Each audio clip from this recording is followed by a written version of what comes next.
থাপ্পড় দেয়া শেষ, আমি যে সাহসী সেটাও প্রমাণ করা শেষ। এখন তুই ফোট, যা। যাচ্ছি ভাইয়া, তার আগে আপনি যদি আপনার নামটা একটু আমাকে বলতেন। মাসুদ, সাহসী মাসুদ। আর এই মাসুদ এখন সাহসী। যাও ওইদিকে যাও। যাচ্ছি, কিন্তু দেখা হবে। না দেখা হলেও সমস্যা নাই, কাম তো শেষ। আমার এখনো শেষ হয়নি, দেখা হবে।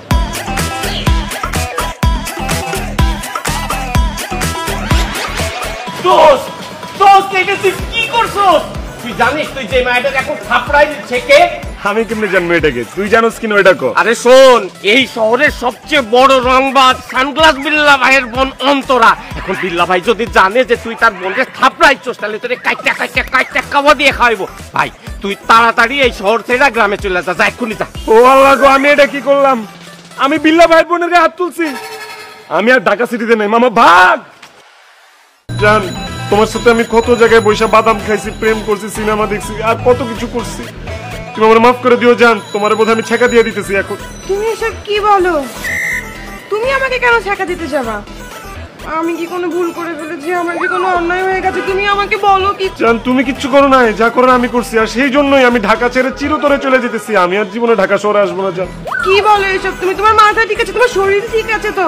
তুমি কেন এখন ঢাকা শহর ছেড়ে গ্রামে যাবে বলো? আরে বাবারে, এত সময় নাই, এত বিশদ বর্ণনা দেওয়ার এত সময় নাই। আমি যদি ঢাকায় থাকি, যে কোনো সময় মার্ডার হয়ে যাব। আমি একেবারে চিরতরে ঢাকা থেকে চলে যেতেছি, পালায় যাবো। তুমি আমার দোয়া করে দাও জন্য। তোর দোয়াটা কোনো কামে দিল না রে। আফসোস, তুই পলাইতেও পারলি না।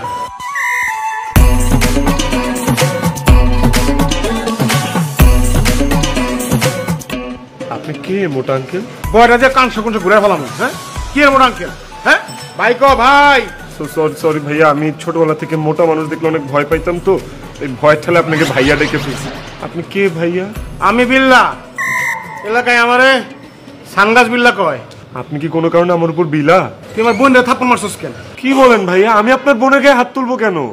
আরে ভাইয়া, আমার গালে যদি একটা মশা বৈশা থাকে, তারপর তো আমি থাপ্পড় মারি না যে বাবা তুই রক্ত খেয়ে নিজের মতো করে চলে যা। আমি মনের দিক থেকে অনেক নরম, অনেক কোমল ভাইয়া, বিশ্বাস করেন। আমি আপনার বোনের গায়ে হাত তুলবো, প্রশ্নই আসে না। আমার ঘরে কয়টা মাথা আপনি বলেন? কি কস তুই? তুই আমার বোনের মানুষ নাই? তোর মাসুদ না? না ভাইয়া, আমার নাম মাসুদ না তো, আমার নাম কুদ্দুস। এই, তুমি মিথ্যা কথা বলতেছো কেন? ভাইয়া, ওর নাম বাসুদি। এই, তুমি মিথ্যা কথা কইলি কেন? তো কত বড় সাহস, তুমি মিথ্যা কথা কস? কিন্তু ভাইয়া, আপনার বোন কে? আমি কার গায়ে হাত তুলছি? আপা কোথায়?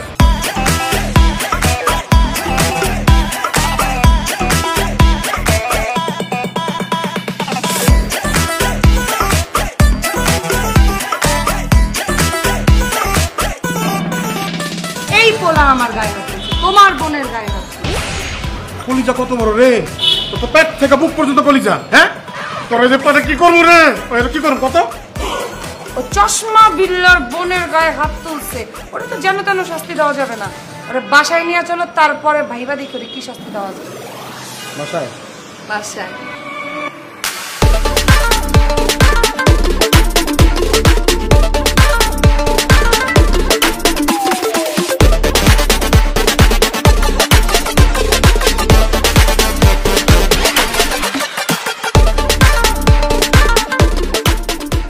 আপনি যেমন মারতে চান মারেন, লাথি দিবেন দেন, উষ্টা দিবেন দেন, যা খুশি তাই করেন, খালি জানে মাইরেন না।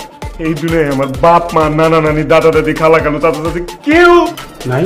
না, সবাই আছে, কিন্তু সবার আমি ছাড়া কেউ নাই, বিশ্বাস করেন। এই সবার দায়ভার সবকিছু আমার কান্দে আমি অল্প বসে নিয়ে নিছি। একটাবার ভাইবা দেখেন, আমি যদি মরে যাই তাহলে তাদের কি হবে? আমার ঘর পরিবারের কথা মনে করে আপনি প্লিজ আমার মাফ করে দেন। তোর মারছি না, তোর ধরছি, তুই কান্তাছস? আমি তো মনে করতাম সাহস দেখে মনে করছি আমি আশ্চর্য হয়ে গেছি। তুই কার বোনের গায়ে হাত তুলছিস বুঝতে পারতেছস? আমার বোন যখন রাস্তা দিয়ে হাঁটে কি করে জানো? এলাকার লোকজন দোকানে শাটার বন্ধ করে পালায় যায়, রিক্সাওয়ালার মনে রিক্সা রেখা, গাড়িওয়ালার মনে গাড়ি রেখা ওলা পলায় যায়। সেই বোনটা তুই মনে কর খাবার মেরে দিচ্ছ। ভাই রে, তোর তো মনে কর হেভি সাহস, তোর তো কঠিন শাস্তি দিতে হবে, কঠিন শাস্তি। কি কঠিন শাস্তি ভাইজান? বিবাহ। কার বিবাহ? তোমার বিবাহ আমার বোনের সাথে। এইসব আপনি কি বলতেছেন ভাইজান? এতদিন ধরে তো আমি তোর মতো একটা সাহসী ছেলে খুঁজতেছিলাম। আরে আমার চারিপাশে কত সত্যি তুই জানোস? এই পর্যন্ত আমার বোনের লগে বিয়া দেওয়ার লেগে যে কটা পোলা আনছি সব পলা গেছে। তুই প্রথম তার পেট থেকে বুক পর্যন্ত খালি কলিজার কলিজা। অনেকদিন পর খুঁজে একটা সাহসী পোলা পাইছি। এই জন্যই তোর সাথে আমার বোনের বিয়া দিতে হবে, যাতে তুই আমার বোনকে প্রোটেক্ট করতে পারোস। অসম্ভব, আমি অল্প বয়সে মরতে চাই না। আমি আপনার বোনের বিয়ে করতে পারবো না ভাইজান। তোর কোনো শারীরিক সমস্যা আছে? ওইরকম কোনো সমস্যা নেই। আসল কথা হচ্ছে ভাই, আমার তো বিয়ের বয়সই হয় নাই।